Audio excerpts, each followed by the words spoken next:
El tipo no paraba de temblar. Tenía las manos amarradas a la silla y la cara llena de sudor, mirando al piso como si ahí encontrara alguna salida. La voz le salía quebrada. Casi no se le entendía entre tanto sollozo. «Don Pablo, por favor, yo no sabía quién era usted. Se lo juro por mi Madre Santísima. Yo pensé que era un man cualquiera, de esos que llegan a hacerse los importantes en el parche». Los guardaespaldas se miraban entre ellos sin decir nada, esperando la orden. El silencio era tan pesado que hasta la respiración del tipo se escuchaba amplificada en ese sótano. Pablo estaba sentado al frente, fumando despacio, mirándolo con esos ojos que no mostraban ni rabia ni compasión, solo calculaban. El cigarrillo se consumía lento mientras el muchacho seguía suplicando. «Don Pablo, por lo que más quiera, yo tengo una familia, mi mamá está enferma, mi hermana menor todavía va al colegio, yo soy el que lleva la comida a la casa». Nadie se movía. El humo subía en espirales hasta el techo y Pablo simplemente seguía ahí, inmóvil, dejando que el miedo hiciera su trabajo. El tipo ya ni siquiera podía hablar bien, se le trababa la lengua, las palabras se le enredaban. «Yo trabajo camellándome la vida honradamente, don Pablo. Yo no soy sapo ni nada de eso. Fue un accidente, un malentendido berraco». Uno de los guardaespaldas dio un paso adelante. El muchacho cerró los ojos con fuerza, como esperando lo peor. Pablo levantó apenas la mano, una señal casi invisible, y el guardaespaldas se detuvo. El silencio volvió a caer como una losa. El tipo abrió los ojos despacio, sin atreverse a mirar directamente, y siguió temblando. Pablo se levantó lentamente de la silla, le dio una última pitada al cigarrillo y lo apagó en el cenicero. Caminó hacia el muchacho con pasos lentos, deliberados. Cada paso resonaba en ese espacio cerrado como un tambor. El tipo empezó a llorar otra vez, la cabeza gacha, los mocos cayéndole por la nariz. «Por favor, don Pablo, no me haga nada. Yo le prometo que me voy de Medellín. Yo me desaparezco y nunca más vuelvo a esta ciudad. Usted no me va a volver a ver en la vida». Pablo se quedó parado frente a él, mirándolo desde arriba. El muchacho sentía ese peso sobre la cabeza, esa presencia que no necesitaba gritar para imponerse. Y justo ahí, en ese momento de máxima desesperación, Pablo abrió la boca para decir algo, pero las palabras no llegaron a salir. Todo había empezado apenas 3 días atrás, cuando la vida de este muchacho todavía parecía tener algún sentido. El barrio donde vivía era de esos donde la plata no sobraba, pero tampoco faltaba del todo. La gente trabajaba, camelleaba duro, hacía lo que podía para salir adelante. Él tenía 22 años y era parte de un parche que se juntaba en la esquina de siempre. Esos pelaos que se creían más berracos de lo que realmente eran, pero que en el fondo no le hacían daño a nadie. Se ganaban la vida haciendo vueltitas acá y allá, nada del otro mundo. Mensajería, cobros pequeños. A veces ayudaban a descargar camiones en el mercado. La cosa era no quedarse quieto porque en ese barrio el que no se movía se moría de hambre. El problema era que el muchacho tenía un defecto que lo iba a meter en un lío del que no iba a poder salir. Le gustaba hacerse el importante. Cuando tomaba unos tragos, se le soltaba la lengua y empezaba a creerse más de lo que era. Se ponía alzado, retador, como si el aguardiente le diera un poder que en realidad no tenía. Sus amigos ya lo conocían y normalmente lo aguantaban, le seguían la corriente, se reían de sus payasadas. Pero esa noche, esa maldita noche del viernes, las cosas iban a salir diferente. Habían decidido ir a un bar nuevo que había abierto en el centro, uno de esos lugares que se estaban poniendo de moda entre la gente con plata. El parche entero estaba emocionado, se habían vestido con lo mejor que tenían, se habían echado colonia, querían impresionar. Llegaron como a las 9 de la noche y el lugar estaba repleto. Música alta, luces de colores, mesas llenas de gente que se veía de otro nivel. Ellos se sintieron un poco fuera de lugar al principio, pero el aguardiente rápido les devolvió la confianza. Pidieron una botella entre todos y se fueron soltando. El muchacho empezó a hablar más alto, a reírse más fuerte, a mirar a las mujeres con descaro. Sus amigos le decían: «Tranquilo, parce, no la embarres», pero él no hacía caso. Se sentía invencible esa noche, como si el mundo fuera suyo. Y ahí fue cuando lo vio. Un hombre ya mayor, bien vestido, pero sin exagerar, sentado en una mesa del rincón con dos tipos que parecían sus acompañantes. No era el típico mafioso de película con cadenas de oro y anillos en todos los dedos. Este man era discreto, elegante, tranquilo, pero algo en su forma de estar ahí le molestó al muchacho. Tal vez era la seguridad con la que se movía. Tal vez el hecho de que todos en el bar parecían respetarle el espacio sin que él tuviera que decir nada. El muchacho, ya medio enguayabado, le comentó a sus amigos: «Miren a ese gadejo haciéndose el importante. Seguro es otro de esos viejos con plata que vienen a presumir acá». Sus amigos miraron para allá y rápido desviaron la vista. Uno de ellos, el más sensato del grupo, le dijo bajito: «Deja esa vuelta quieta. Mejor tomemos y pasémosla bien». Pero el aguardiente ya le había nublado el juicio. El muchacho siguió mirando hacia esa mesa, sintiendo una necesidad absurda de demostrar algo, de probar que él también era alguien en ese lugar. La noche avanzó y la botella se fue acabando. El parche estaba contento, bailando, echando chiste, pero el muchacho seguía con esa espinita clavada. No podía quitarle los ojos de encima a ese hombre de la mesa del rincón. En su mente distorsionada por el trago, ese man representaba todo lo que él no era, y eso le generaba una rabia irracional. Como a la medianoche, vio que el hombre se levantó y caminó hacia el baño. Los dos acompañantes se quedaron sentados, tomando tranquilos. El muchacho sintió que era su momento. Sin pensarlo dos veces, le dijo a sus amigos: «Ya vengo, voy al baño», y se levantó tambaleándose un poco. Sus amigos ni cuenta se dieron de sus intenciones, pensaron que efectivamente iba al sanitario, pero él tenía otro plan en mente. Pasó por la mesa donde había estado sentado el hombre y vio una copa de vino tinto ahí, casi llena. La rabia, el aguardiente y la estupidez se juntaron en ese momento. Agarró la copa sin que nadie lo viera y esperó. Cuando el hombre salió del baño y caminó de regreso a su mesa, el muchacho se le acercó por detrás, fingiendo que tropezaba, y le derramó todo el vino sobre la cabeza. El líquido rojo le cayó por el pelo, la cara, manchándole la camisa blanca. El bar entero se quedó en silencio. La música seguía sonando, pero era como si nadie la escuchara. El hombre no se movió. Simplemente cerró los ojos y se quedó ahí parado, con el vino chorreándole por todos lados. Los dos acompañantes se levantaron de inmediato, con una velocidad y una coordinación que no era normal. El muchacho, dándose cuenta apenas en ese momento de la cagada monumental que acababa de hacer, intentó reírse. «Ay, perdón, hermano, fue sin querer, estoy un poco tomado». El hombre abrió los ojos despacio y lo miró. No había rabia en esa mirada, no había ira, solo una calma aterradora. Sacó un pañuelo del bolsillo y empezó a limpiarse la cara con movimientos lentos, tranquilos.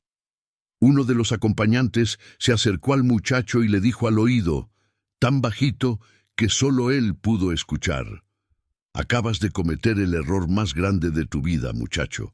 El parche del pelao llegó corriendo, preguntando qué había pasado. El bar entero los miraba. El hombre terminó de limpiarse, guardó el pañuelo, miró al muchacho una vez más y simplemente dijo: «Que tengan buena noche», antes de salir del lugar con sus dos acompañantes. El muchacho intentó reírse otra vez, decirle a sus amigos que no había sido nada, pero la cara de sus parceros le decía otra cosa. Uno de ellos Pálido, le preguntó, «¿Vos sabés quién era ese man?» El muchacho se encogió de hombros. «No tengo ni idea. Algún ejecutivo torcido con plata. ¿Qué importa?» Su amigo lo agarró del brazo fuerte y le dijo, «Ese era Pablo Escobar, gonorrea». El mundo se le vino encima en ese instante. Las piernas le dejaron de responder, el estómago se le volteó. «¿Qué?», fue lo único que pudo decir. Sus amigos ya estaban recogiendo las cosas, desesperados. «Nos tenemos que ir ya, idiota. Nos metiste en un problema berraco». Salieron del bar casi corriendo, pero el muchacho sabía que ya era tarde. El daño estaba hecho. Durante el resto de esa noche no pudo dormir. Se la pasó dando vueltas en la cama, sudando frío, imaginándose lo peor. Al otro día, sábado, intentó hacer vida normal, pero no podía. Cada ruido en la calle lo hacía brincar. Cada moto que pasaba le parecía que venía por él. Sus amigos no querían saber nada, le decían que mejor se fuera del barrio, que se escondiera en algún lado. Pero él no tenía a dónde ir. Su familia vivía ahí, su vida entera estaba ahí. El domingo en la tarde, cuando estaba ayudando a su mamá en la casa, escuchó que tocaron la puerta. El corazón casi se le sale del pecho. Su mamá fue a abrir y dos tipos bien vestidos, con lentes oscuros, le preguntaron por él. «Dígale que lo estamos buscando de parte de don Pablo, que necesitamos hablar con él urgente». La mamá, sin entender nada, llamó a su hijo. Cuando el muchacho vio quiénes eran, supo que su vida como la conocía había terminado. Los tipos fueron amables, casi cordiales. «Don Pablo quiere conversar con vos, tranquilo, solo es una charla». Pero él sabía que no tenía opción de negarse. Se subió a la camioneta sin despedirse siquiera de su mamá, porque no quería asustarla más de lo que ya estaba. Durante el trayecto, nadie habló. Los tipos manejaban tranquilos, escuchando música como si fuera un paseo normal. El muchacho iba en el asiento de atrás, con las manos sudadas, tratando de pensar en qué decir, cómo explicar lo inexplicable. Llegaron a una casa grande en las afueras, lo bajaron y lo metieron a un sótano. Y ahí fue donde lo amarraron a la silla y todo se volvió la pesadilla de la que había intentado despertar durante 3 días. Pablo seguía ahí parado frente a él, en silencio. El muchacho ya no sabía ni qué más decir. Había suplicado, llorado, prometido todo lo que se le ocurría, pero nada parecía funcionar. Los guardaespaldas esperaban órdenes, quietos como estatuas. Y entonces Pablo habló, con esa voz calmada que era más aterradora que cualquier grito. «Contame una cosa, muchacho. ¿Vos sabés por qué hiciste eso?» El pelao levantó la mirada, confundido. Yo estaba tomado, don Pablo, yo no...» Pablo lo interrumpió moviendo la mano. «No me vengas con cuentos del trago. El aguardiente no te obliga a hacer nada. Solo te quita la vergüenza de mostrar quién sos realmente.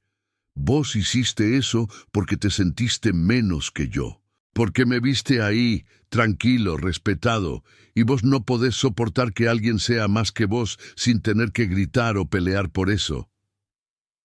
El muchacho no supo qué responder. Pablo se agachó para quedar a su altura, mirándolo directo a los ojos. «El problema no fue la mancha en la camisa. Eso se lava. El problema es la falta de respeto, la arrogancia de creer que podés humillar a alguien sin consecuencias. Eso no se lava, eso se paga». El silencio volvió a caer. Pablo se incorporó, le hizo una seña a uno de los guardaespaldas y salió del sótano sin mirar atrás. El muchacho se quedó ahí, amarrado, temblando, sin saber qué iba a pasar. Los guardaespaldas se acercaron y uno de ellos le dijo: «Don Pablo decidió que tu castigo va a ser vivir con el miedo.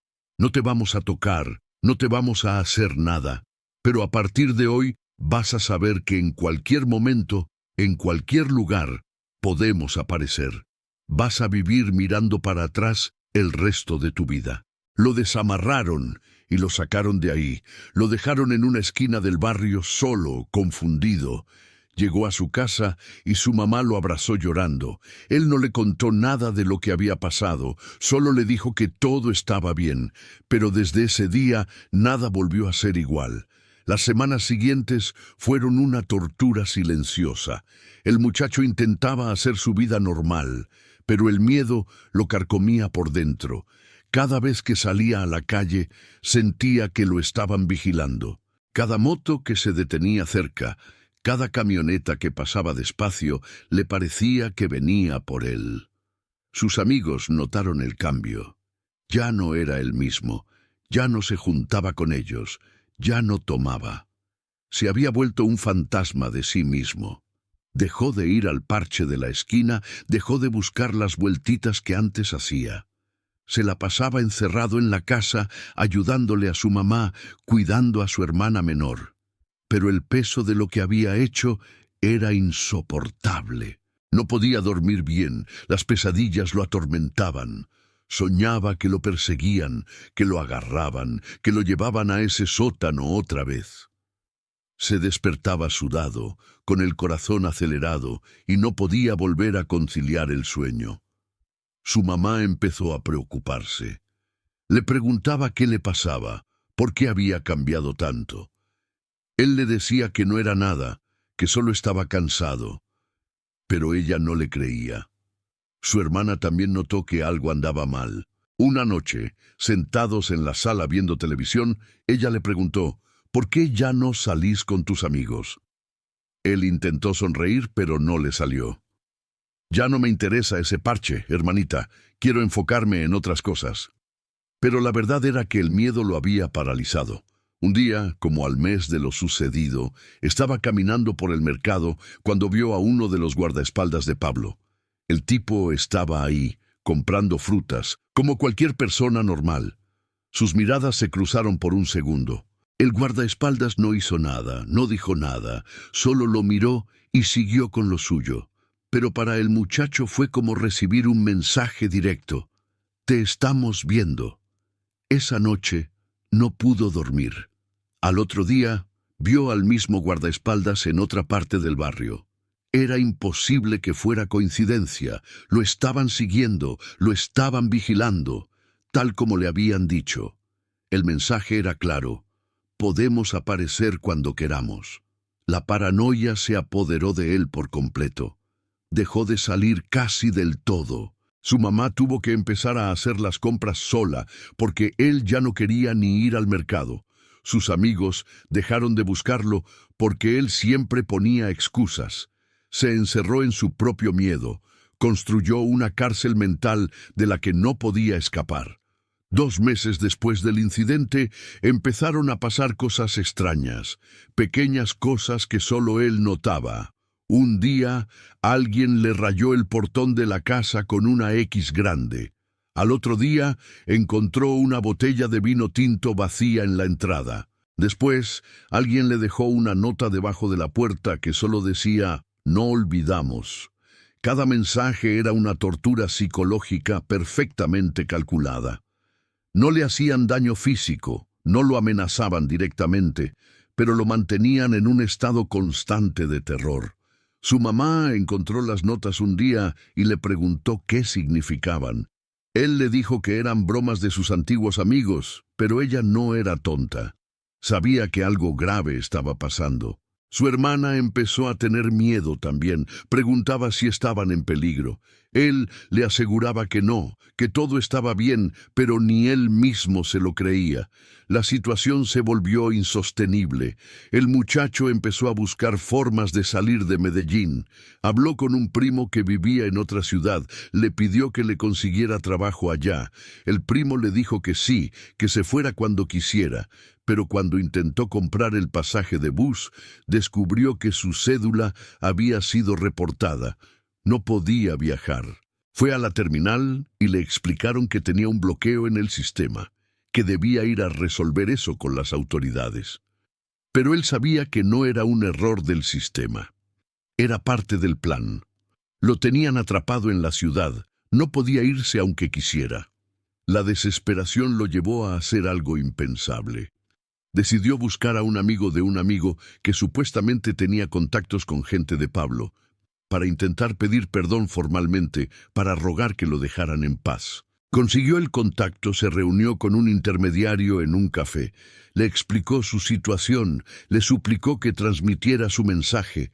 El intermediario lo escuchó sin decir mucho, se tomó su tinto tranquilo y al final le dijo: «Vos no entendés cómo funciona esto, muchacho. Don Pablo no perdona las faltas de respeto. Lo que te está pasando es el perdón. Si realmente quisiera hacerte daño, ya no estarías acá. Aprendé a vivir con eso». Y se fue, dejándolo ahí sentado, más perdido que antes. A los 3 meses, el muchacho ya era una sombra. Había perdido peso, se veía enfermo, demacrado. Su mamá lloraba viéndolo así, pero no sabía cómo ayudarlo. Su hermana ya no le hacía preguntas, solo lo miraba con tristeza. El parche de la esquina ya ni lo mencionaba, era como si hubiera dejado de existir. Y un día, cuando menos lo esperaba, tocaron la puerta otra vez. Los mismos 2 tipos con lentes oscuros. Esta vez ni siquiera preguntaron por él. Simplemente le dijeron a su mamá: «Dígale que don Pablo quiere verlo de nuevo». Cuando el muchacho llegó a la sala y los vio, sintió que las piernas le fallaban. Pero esta vez había algo diferente en la forma en que lo miraban. Uno de ellos incluso le sonrió un poco. «Tranquilo, Pirobo. Esta vez es diferente. Don Pablo quiere cerrar este asunto».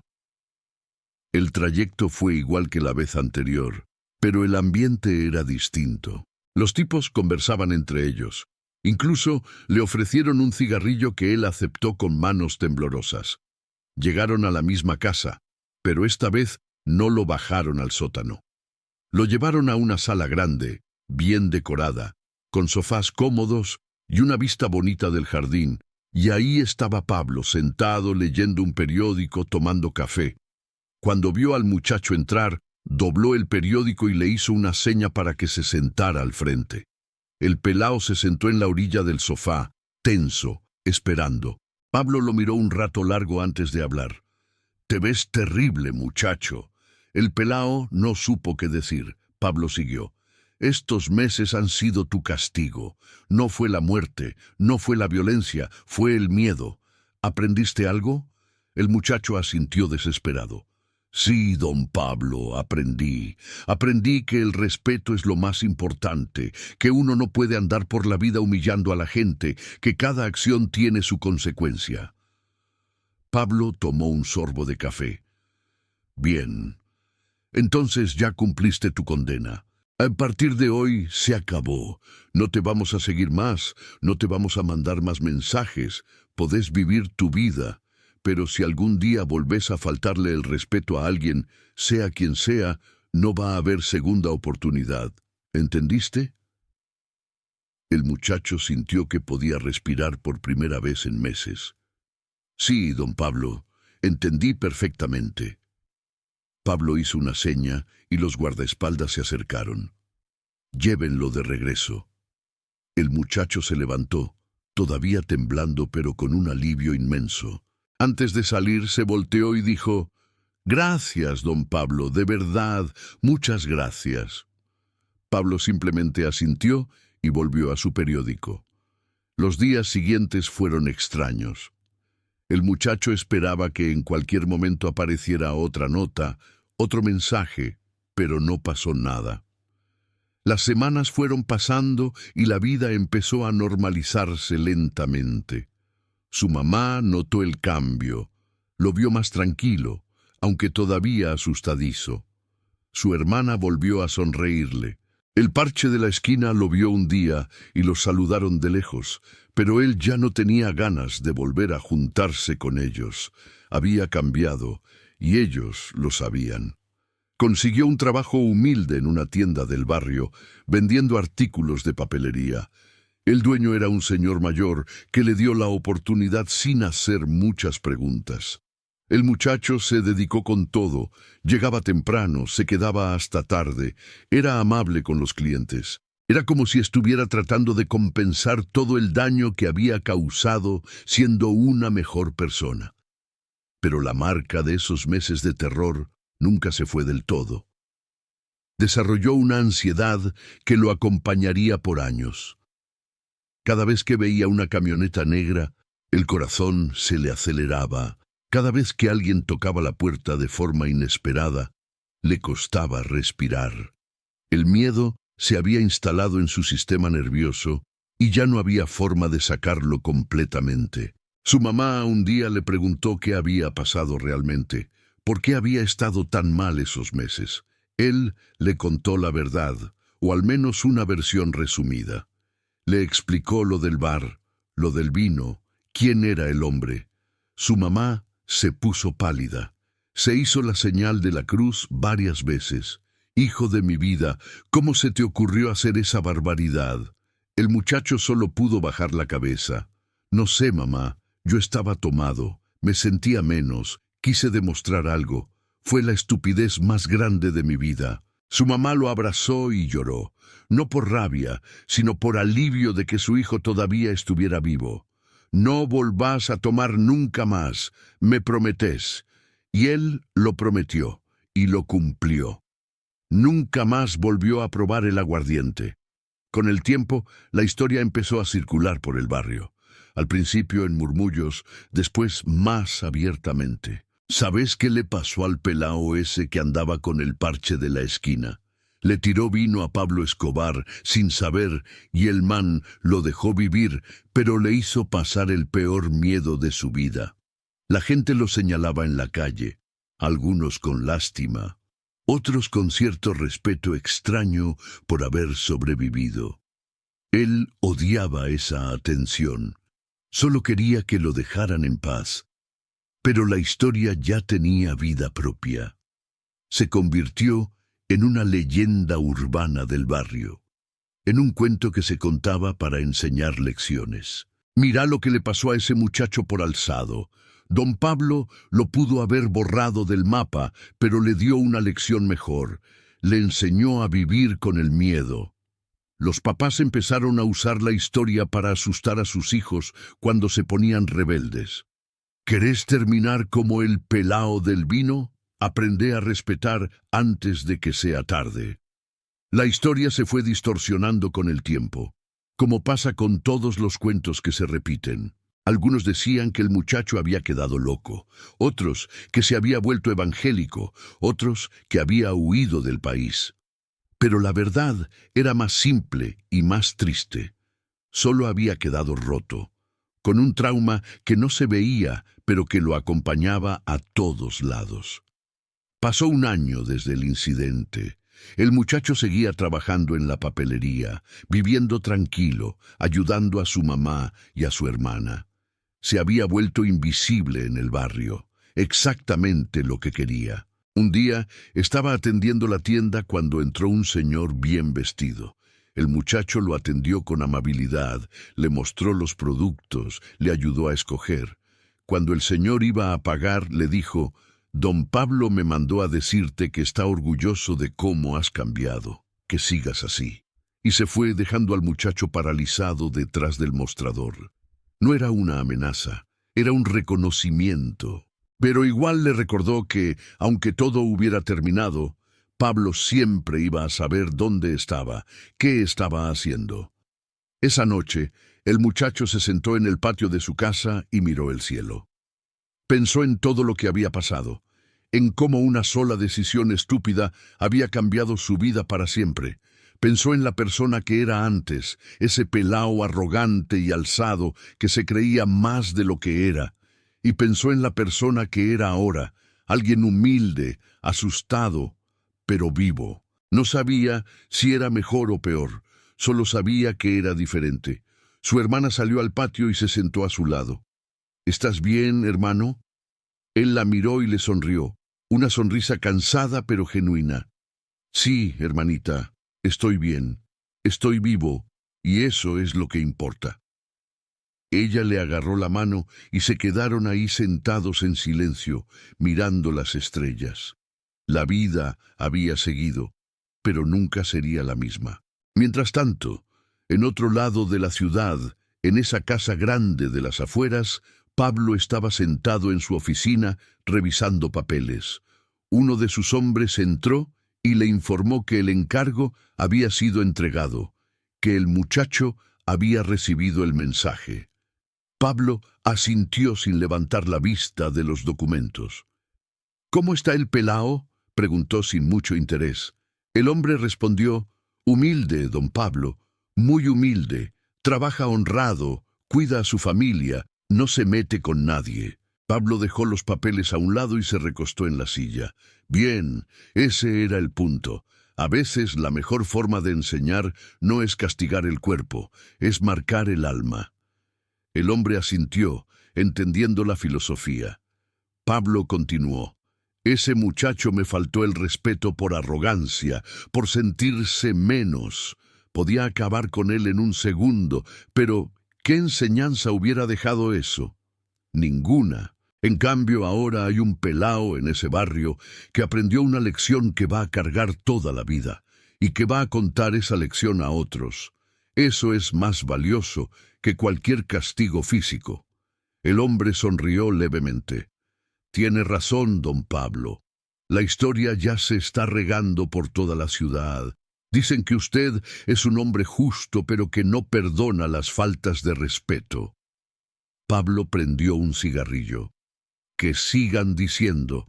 El respeto no se pide, se gana, y se mantiene con acciones, no con palabras». Después de eso, Pablo no volvió a hablar del asunto. Para él, el caso estaba cerrado.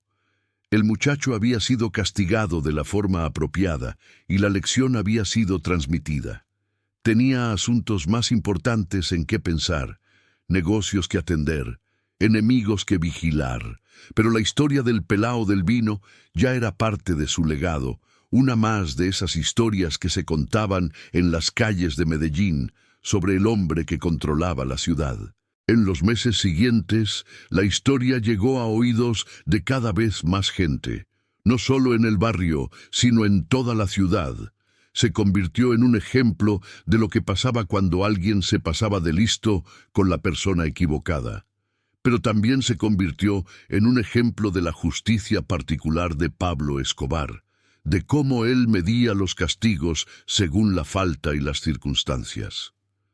«No es lo mismo faltarle el respeto por ignorancia que por traición», decían. El pelao del vino lo hizo por tonto, no por malicia, y don Pablo lo respetó dándole una segunda oportunidad. Esa narrativa le convenía a Pablo. Le daba una imagen de hombre duro pero justo, alguien que castigaba pero también perdonaba cuando lo consideraba apropiado. Y esa imagen era importante para mantener el control no solo por el miedo, sino también por el respeto. La gente empezó a verlo no como un simple mafioso violento, sino como una figura de poder que tenía códigos, que entendía las circunstancias, que sabía diferenciar entre una ofensa real y un error. Eso lo hacía más peligroso, pero también más respetado. Porque la violencia ciega genera miedo, pero la violencia medida genera respeto. Y Pablo Escobar entendía perfectamente esa diferencia. Mientras tanto, el muchacho seguía su vida tranquila. Ya había pasado más de un año y el miedo, aunque nunca se fue completamente, se había vuelto más manejable. Aprendió a vivir con esa sensación de estar siempre vigilado, aunque ya no lo estuvieran.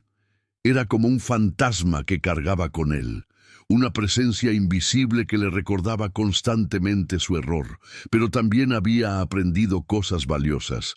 Había aprendido humildad de la forma más dura posible. Había aprendido que el respeto no es algo opcional, sino fundamental. Había aprendido que las acciones tienen consecuencias que pueden durar toda una vida, y aunque el precio había sido alto, en cierta forma, agradecía estar vivo para haber podido aprender esas lecciones.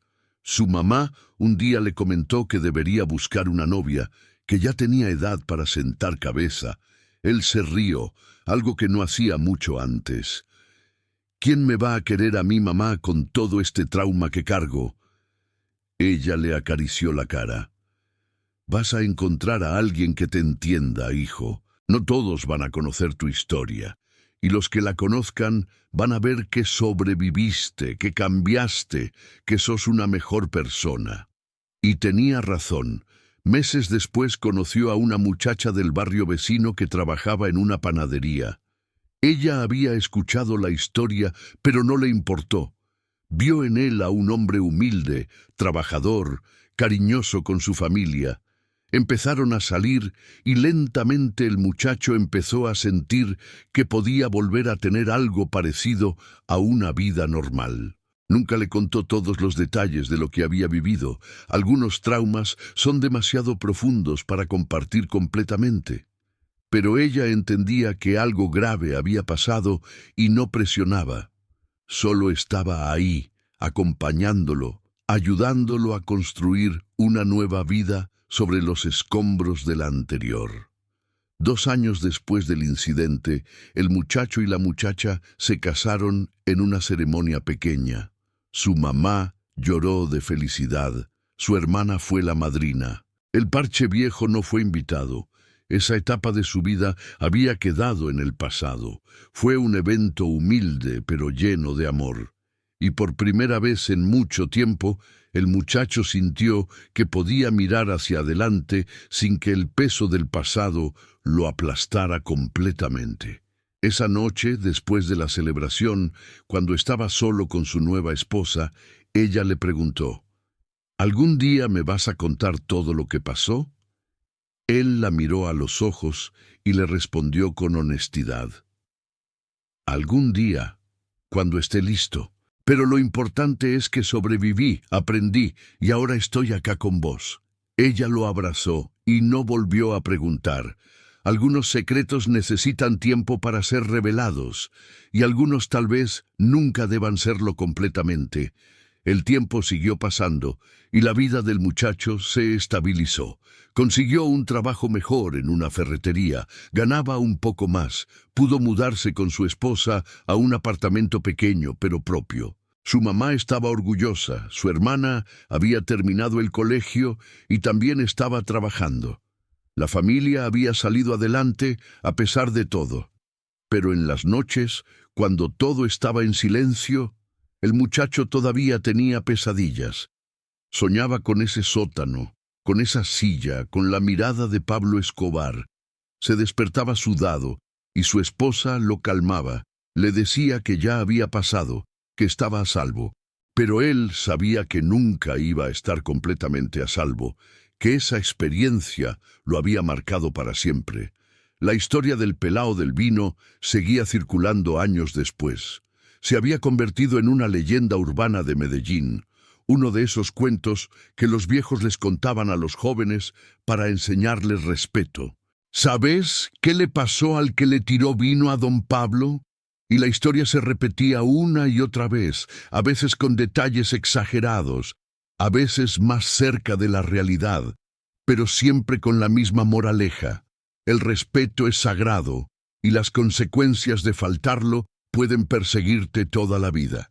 El muchacho, ahora ya un hombre de casi 30 años, escuchaba a veces su propia historia contada por otros sin que ellos supieran que él era el protagonista.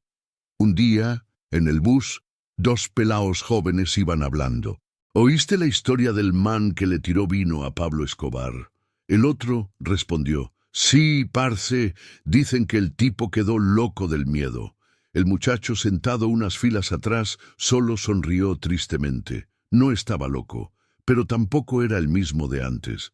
Tal vez eso era una forma de locura también. Vivir con el fantasma de un momento estúpido persiguiéndote para siempre.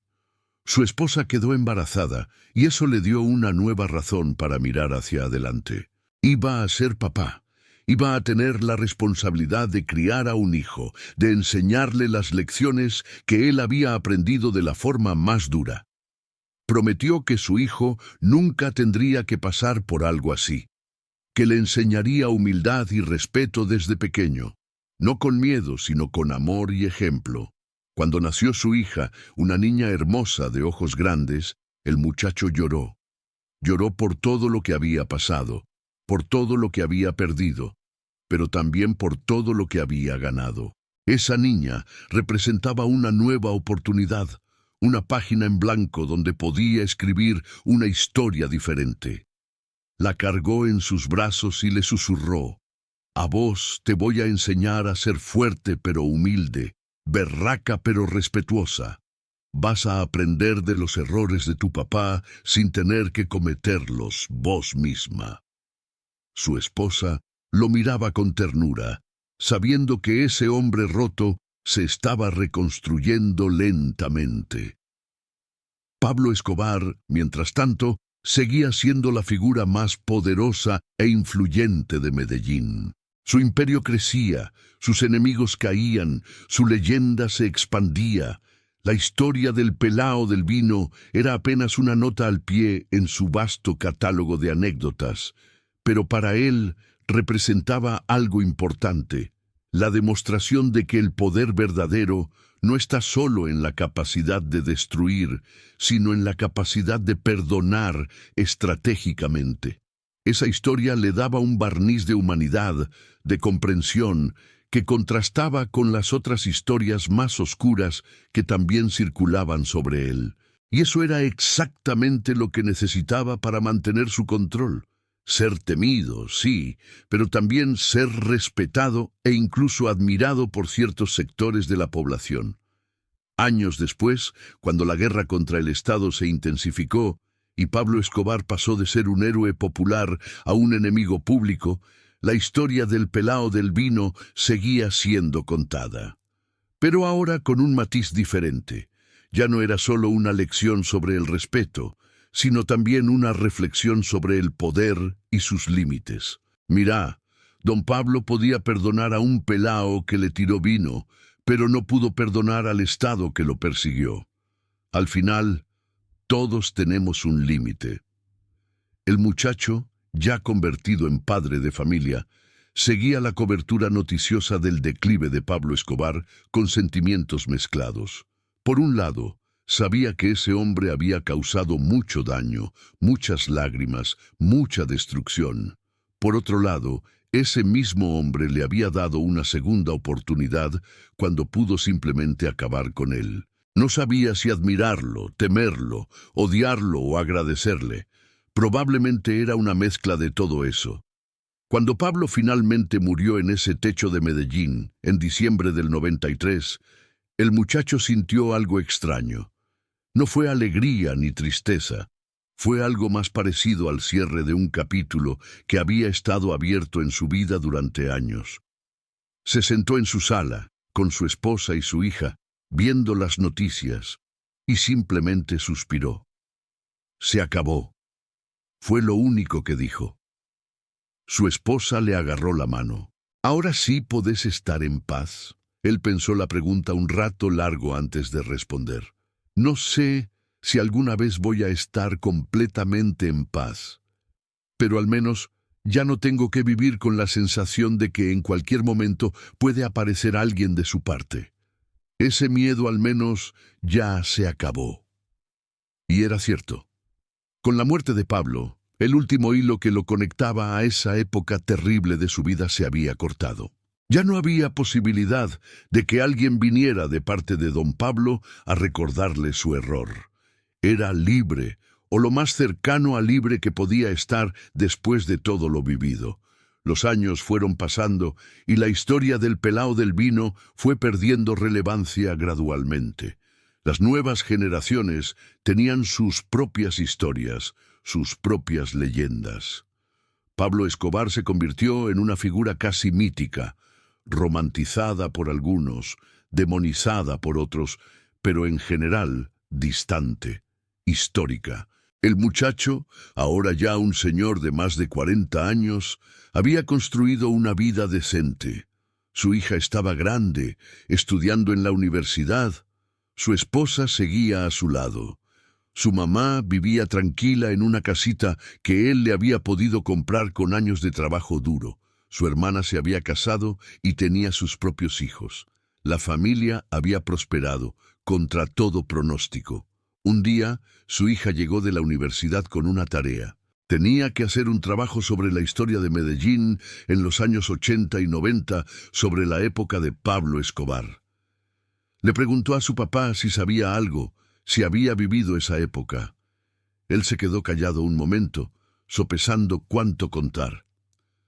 Sí, hija, yo viví esa época. Era muy joven, pero me tocó ver muchas cosas. Ella se emocionó. ¿Me podés contar? ¿Conociste a alguien que trabajara con él o que lo hubiera visto? El señor sonrió tristemente. Algo así, pero esas son historias complicadas, hija. No todo es tan glamoroso como lo pintan en las series de televisión.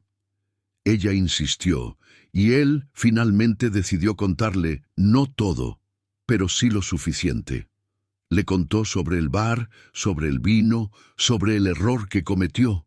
Le contó sobre el miedo, sobre los meses de terror, sobre la lección que aprendió. Su hija lo escuchaba con los ojos muy abiertos, sin poder creer que su papá, ese hombre tranquilo y trabajador, hubiera vivido algo así. Papá, ¿y nunca te arrepentiste de haber sobrevivido? O sea, ¿nunca pensaste que hubiera sido mejor? Él la interrumpió suavemente. Todos los días me arrepiento de lo que hice, pero nunca me arrepiento de haber sobrevivido, porque si no hubiera sobrevivido, no estarías vos acá, no tendríamos esta familia, no habría podido aprender todo lo que aprendí. El arrepentimiento es parte de crecer, hija. Lo importante es qué haces con ese arrepentimiento. Ella lo abrazó, y en ese momento él supo que había hecho lo correcto al contarle. Ya no era un secreto vergonzoso, era una lección de vida que podía transmitir a la siguiente generación. Su hija escribió su trabajo incluyendo la historia de su papá, obviamente sin usar nombres reales y cambiando algunos detalles para proteger su identidad. Pero la esencia estaba ahí. La historia de un joven arrogante que cometió el error de su vida y tuvo la suerte de sobrevivir para aprender de él. El profesor le puso una nota excelente y le comentó que historias como esas, testimonios reales de gente común que vivió esa época, eran más valiosas que cualquier libro de historia. El señor, cuando su hija le contó eso, sintió una extraña satisfacción. Su experiencia traumática había servido para algo más que solo atormentarlo. Ahora también era una herramienta educativa, una forma de enseñar a las nuevas generaciones sobre las consecuencias de la arrogancia y la falta de respeto. Con el tiempo, el señor empezó a hablar más abiertamente de su experiencia, no con orgullo, sino con la humildad de alguien que aprendió una lección dura. Cuando veía a jóvenes del barrio poniéndose alzados, tomando malas decisiones, a veces se acercaba y les contaba su historia. Miren, pelaos, yo fui como ustedes, me creía muy berraco, muy importante, y un día cometí un error que casi me cuesta la vida y que me marcó para siempre. No cometan los mismos errores. Aprendan a respetar, aprendan a medir sus acciones. Algunos lo escuchaban, otros no. Pero él sentía que al menos estaba intentando evitar que otros pasaran por lo que él pasó. Esa era su forma de redimirse, de pagarle al universo por haberle dado una segunda oportunidad. Su esposa lo apoyaba en eso, le decía que estaba haciendo una buena labor. Vos convertiste una experiencia horrible en algo que puede ayudar a otros. Eso tiene mucho valor. Él solo asentía, sabiendo que por más que ayudara a otros, las cicatrices en su alma nunca iban a sanar completamente. Pero al menos ahora esas cicatrices tenían un propósito. Hoy en día, décadas después de aquel incidente en el bar, el señor es un hombre de casi 60 años. Su hija ya se graduó, consiguió un buen trabajo, está formando su propia familia. Su esposa sigue a su lado, envejeciendo junto a él. Su mamá murió hace unos años, pero murió en paz, sabiendo que su hijo había salido adelante. Su hermana lo visita seguido con sus nietos. La historia del pelao del vino ya casi no se cuenta. Se perdió en el tiempo como tantas otras historias de esa época violenta de Medellín. Las nuevas generaciones tienen otros referentes, otras preocupaciones. Pablo Escobar es más un personaje de serie de Netflix que una figura real para ellos. Pero para el Señor, esa historia sigue siendo tan vívida como si hubiera pasado ayer. Cada vez que huele vino tinto, le viene el flashback. Cada vez que ve a alguien con lentes oscuros y traje, el corazón se le acelera un poco. Son reflejos que nunca se van, marcas permanentes de un trauma profundo. A veces, sentado en su balcón, mirando la ciudad que tanto ha cambiado, el Señor reflexiona sobre su vida. Piensa en ese muchacho arrogante que era, en la estupidez que cometió, en el miedo que vivió, en la persona en la que se convirtió. Y aunque no le desearía esa experiencia a nadie, tiene que admitir que lo hizo quien es hoy. Sin ese error, sin ese castigo psicológico, probablemente hubiera seguido siendo un alzado, metiéndose en problemas cada vez más grandes hasta que alguno finalmente lo liquidara. En cambio, aprendió la lección a tiempo, aunque de la forma más dura posible. Su hija le preguntó una vez si perdonaba a Pablo Escobar por lo que le hizo. Él lo pensó mucho antes de responder. No sé si perdonar es la palabra correcta, hija. Él hizo lo que consideró necesario según sus códigos. Yo fui el que cometió el error. Lo que sí puedo decir es que le agradezco que no me haya borrado, que me haya dado la oportunidad de aprender. Hay muchos que no tuvieron esa suerte. Esa respuesta sorprendió a su hija, pero con el tiempo llegó a entenderla. El perdón y la gratitud pueden coexistir de formas complejas cuando las experiencias son tan traumáticas.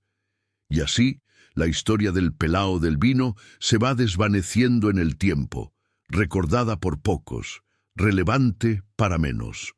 Pero para ese señor sentado en su balcón, mirando el atardecer sobre Medellín, la historia nunca terminó realmente. Sigue viviendo en cada latido acelerado cuando oye un ruido inesperado, en cada pesadilla que todavía tiene de vez en cuando, en cada momento en que le enseña a sus nietos a ser humildes y respetuosos. La historia vive en él, es parte de él, lo define. Y probablemente lo seguirá definiendo hasta el día en que cierre los ojos para siempre. Porque algunas lecciones, especialmente las que se aprenden a través del miedo más profundo, no se olvidan nunca. Se integran a tu ser, se vuelven parte de tu ADN emocional, te acompañan hasta el final. Y tal vez, solo tal vez, eso es exactamente lo que Pablo Escobar quería cuando decidió perdonarle la vida, pero condenarlo a vivir con el recuerdo. Si te gustó esta historia y querés seguir escuchando más relatos sobre la época de Pablo Escobar y las leyendas de Medellín, suscríbete al canal, dale like y contame en los comentarios desde qué parte del mundo nos estás viendo. Estas historias son parte de nuestra historia, lecciones que no debemos olvidar. Nos vemos en el próximo video, parceros.